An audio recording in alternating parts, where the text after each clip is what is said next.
கோவிலுக்கு என்ன பழம் வாங்கி கொடுத்தால் என்ன பலன் கிடைக்கும் தெரியுமா?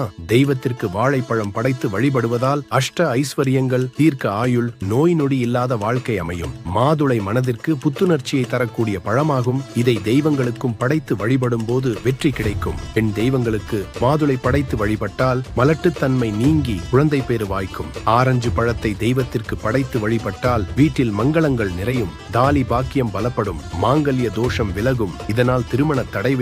எலுமிச்சை தெய்வீக கனி என ஆன்றோர்களால் சொல்லப்படும் பழமாகும். எலுமிச்சை பழத்தின் வாசம் எங்கெல்லாம் இருக்கிறதோ அங்கு துஷ்ட சக்திகளின் நடமாட்டம் இருக்காது. மங்களகரமான விஷயங்கள் நடைபெறும். திருமண தடை, புத்திர தோஷம் ஆகியவை நீங்கும். பச்சை திராட்சையை கோவிலுக்கு நிவேதனமாக படைக்க வாங்கி கொடுத்தால் வாழ்க்கை பசுமையாக மாறும். வாழ்வில் சந்தோஷம் நிறைந்திருக்கும். செல்வ வளம், வருமானம், அஷ்ட ஐஸ்வர்யம் ஆகியவை அதிகரிக்கும். அன்னாச்சி பழத்தை படைத்து வழிபட்டால் அதிர்ஷ்டம், பெயர், புகழ் கிடைக்கும். நல்ல விஷயங்கள்